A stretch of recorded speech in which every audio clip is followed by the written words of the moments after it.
1 a Reis, capítulo 8. O transporte da arca para o templo. Então, o rei Salomão reuniu em Jerusalém as autoridades de Israel, todos os líderes das tribos e os chefes das famílias israelitas, para levarem de Sião, a cidade de Davi, a arca da aliança do Senhor.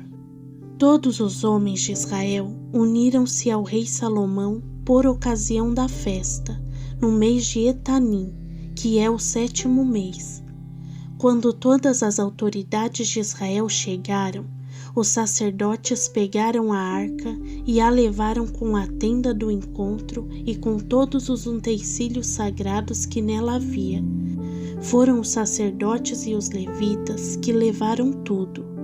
O rei Salomão e toda a comunidade de Israel, que se havia reunido a ele diante da arca, sacrificaram tantas ovelhas e tantos bois que nem sequer era possível contar. Os sacerdotes levaram a arca da aliança do Senhor para o seu lugar, no santuário interno do templo, isto é, no lugar santíssimo, e a colocaram debaixo das asas dos querubins. Os querubins tinham as asas estendidas sobre o lugar da arca e cobriam a arca e as varas utilizadas para o transporte. Essas varas eram tão compridas que as suas pontas podiam ser vistas do santo lugar, em frente do santuário interno, mas não de fora dele. Ali estão até hoje. Na arca havia somente as 2 tábuas de pedra que Moisés tinha colocado sobre quando estava em Horebe, onde o Senhor fez uma aliança com os israelitas depois que tinham saído do Egito. Quando os sacerdotes se retiraram do lugar santo, uma nuvem encheu o templo do Senhor, de forma que os sacerdotes não podiam permanecer ali para desempenhar o seu serviço, pois a glória do Senhor enchera o templo do Senhor. Então Salomão declarou: o Senhor disse que habitaria em uma nuvem escura. Na realidade, construí para ti um templo magnífico, um lugar em que habites para sempre. Depois o rei virou-se e abençoou toda a Assembleia de Israel, que estava ali em pé, e disse: Bendito seja o Senhor, o Deus de Israel, que por suas mãos cumpriu o que com a própria boca havia prometido ao meu pai Davi, quando lhe disse: Desde o dia em que tirei Israel, o meu povo do Egito, não escolhi nenhuma cidade das tribos de Israel para nela construir um templo em que esteja o meu nome. Escolhi, porém, Davi para governar Israel, o meu povo. O meu pai, Davi, tinha no coração o propósito de construir um templo em honra ao nome do Senhor, o Deus de Israel. O Senhor, porém, lhe disse: Você fez bem em ter no coração o plano de construir um templo em honra ao meu nome. No entanto, não será você que o construirá, mas o seu filho, que procederá de você. Ele construirá o templo em honra ao meu nome. O Senhor cumpriu a sua promessa. Sou o sucessor do meu pai, Davi, e agora ocupo o trono de Israel, como o Senhor tinha prometido. E construí o templo em honra ao nome do Senhor, o Deus de Israel. Coloquei nele um lugar para a arca, na qual está a aliança do Senhor, a aliança que ele fez com os nossos antepassados quando os tirou do Egito. A oração de Salomão. Depois, Salomão pôs-se diante do altar do Senhor, diante de toda a Assembleia de Israel, levantou as mãos para o céu e orou: Senhor, Deus de Israel, não há Deus como tu em cima nos céus, nem embaixo na terra. Tu que guardas a tua aliança de amor leal para com os teus servos, que de todo o coração andam segundo a sua vontade. Cumpristes a tua promessa ao teu servo Davi, o meu pai. Com a tua boca prometestes e com a tua mão a cumpristes, conforme hoje se vê. Agora, Senhor, Deus de Israel, cumpre a outra promessa que fizestes ao teu servo Davi, o meu pai, quando disseste: você nunca deixará de ter diante de mim um descendente que se assente no trono de Israel, se tão somente os seus descendentes tiverem o cuidado de em tudo andar diante de mim, como você tem feito. Agora, ó Deus de Israel, que se confirme a palavra que falastes ao teu servo Davi, o meu pai. Mas será mesmo que Deus poderia habitar na terra? Os céus, mesmo os mais altos céus, não pode conter-te, muito menos este templo que construiu. Ainda assim, atende à oração do teu servo e ao seu pedido de misericórdia, ó Senhor meu Deus. Ouve o clamor e a oração que o teu servo faz hoje na tua presença. Estejam os teus olhos abertos dia e noite para este templo, lugar do qual disseste: o meu nome estará ali, para que ouças a oração que o teu servo fizer voltado para este lugar. Ouve a súplica por misericórdia do teu servo e de Israel, o teu povo, quando orarem voltados para este lugar. Ouve dos céus, lugar da tua habitação, e quando ouvires, dá-lhes o teu perdão. Quando um homem pecar contra o seu próximo, tiver que fazer um juramento e vier jurar diante do altar neste templo, ouve dos céus e age. Julga os teus servos, condena o culpado, faze-lhe recair sobre a cabeça a consequência da sua conduta e declara sem culpa o inocente, retribuindo-lhe conforme a inocência dele. Quando Israel, o teu povo, for derrotado por um inimigo por ter pecado contra ti, volta-se para ti e glorifica o teu nome, orando e suplicando a ti nesse tempo. Ouve dos céus e perdoas o pecado de Israel, o teu povo, e o traz de volta à terra que deste aos seus antepassados. Quando se fechar o céu e não houver chuva, por haver o teu povo pecado contra ti, e o teu povo voltado para este lugar, orar e glorificar o teu nome, e se afastar do seu pecado depois de o haveres castigado, ouve dos céus e perdoa o pecado dos teus servos, de Israel, o teu povo. Ensina-lhes o bom caminho e envia chuva sobre a tua terra, que destes por herança ao teu povo. Quando houver fome ou infestação sobre a terra, pragas e fungos, gafanhotos migradores e gafanhotos devastadores, quando os inimigos sitiarem as cidades do teu povo, quando em meio a qualquer aflição ou epidemia, uma oração ou súplica por misericórdia for feita por um israelita ou por todo Israel, o teu povo, cada um sentindo as próprias aflições do coração e estendendo as mãos na direção deste templo, então ouve dos céus o lugar da tua habitação, perdoa e age, trata cada um de acordo com a sua conduta, visto que lhe conheces o coração. Sim, só tu conheces o coração humano. Assim, eles te temerão durante todo o tempo em que viverem na terra, que destes aos nossos antepassados.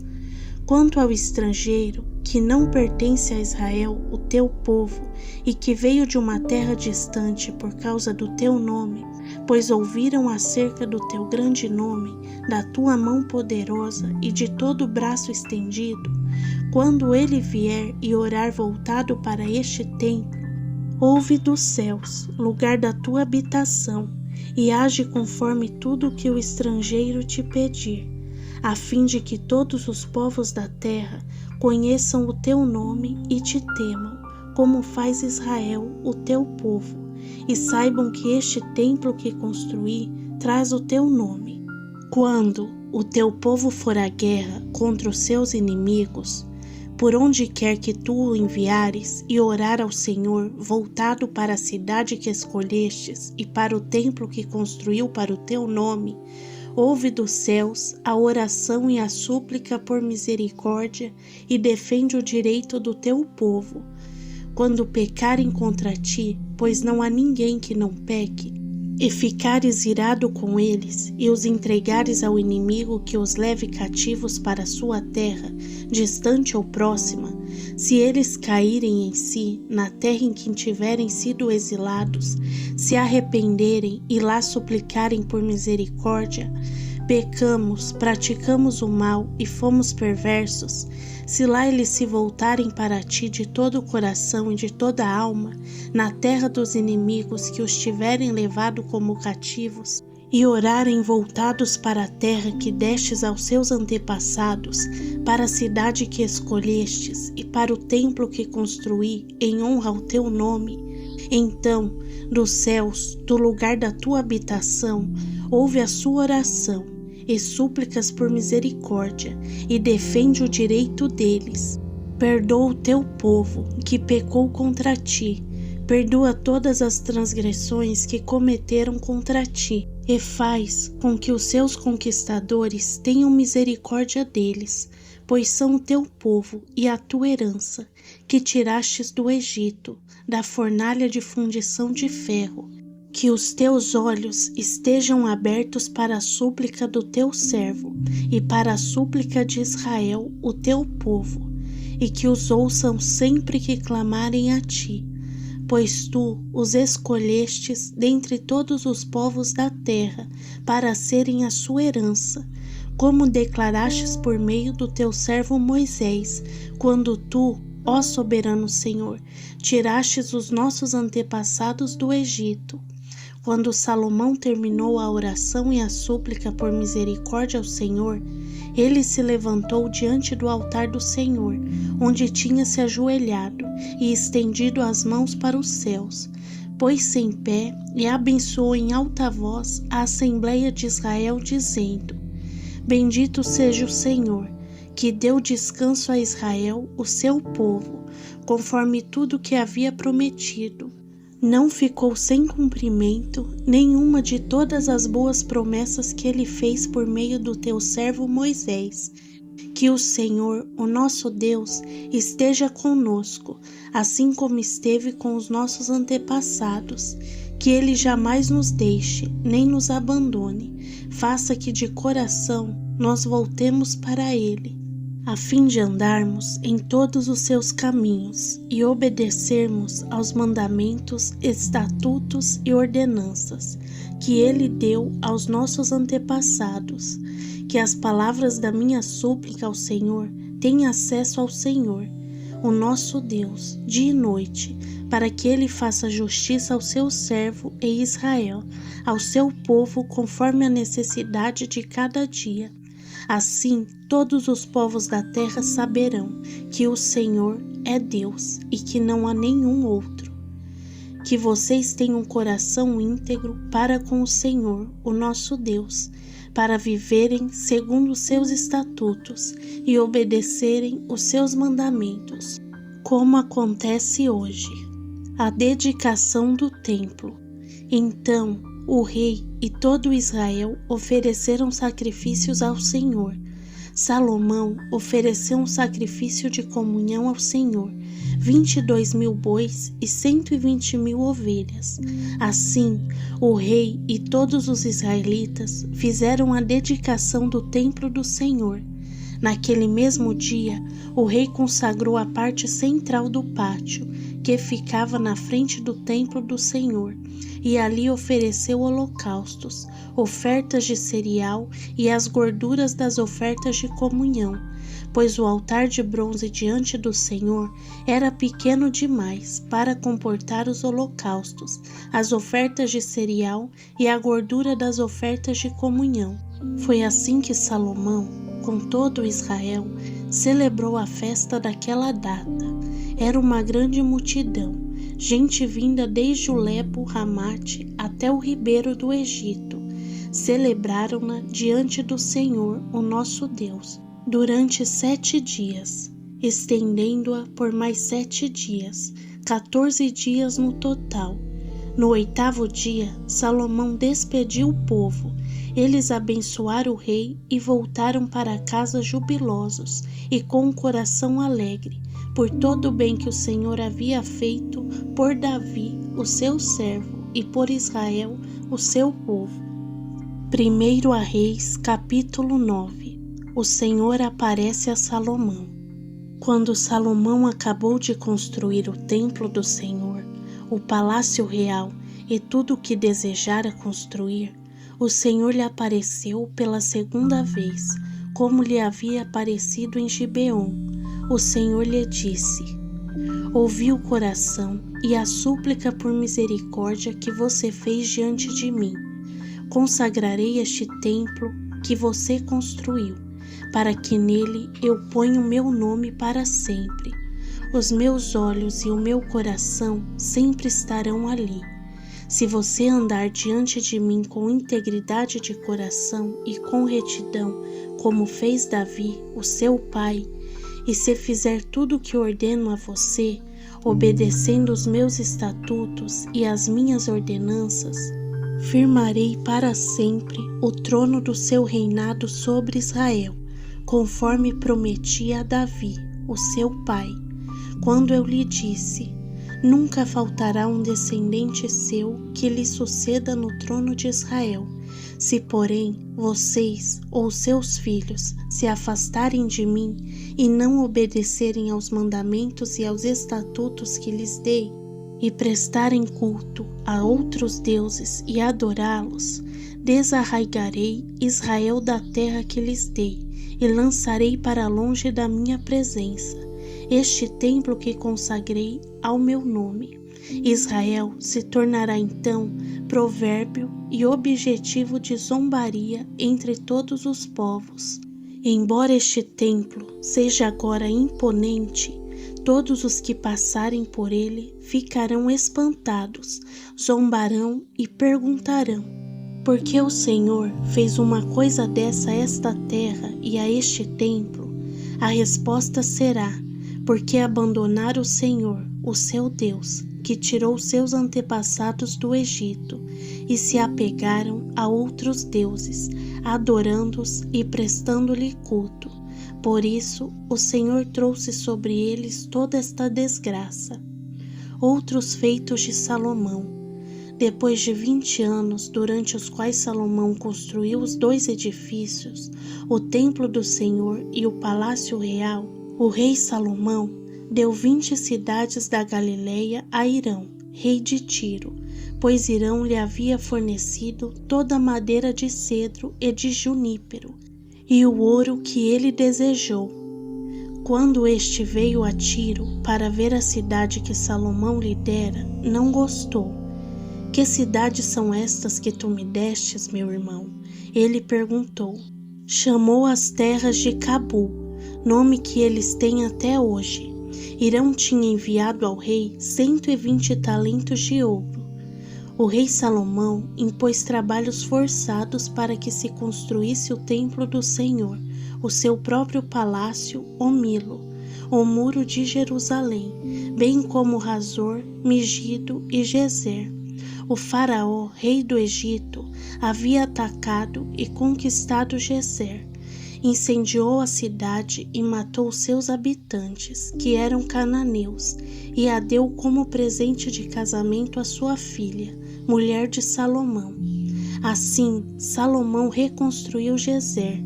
Ele construiu Bet-Horon Baixa, Baalate e Tademor, no deserto desta região, bem como todas as cidades de armazenamento e as cidades onde ficavam as suas carruagens e os seus cavalos.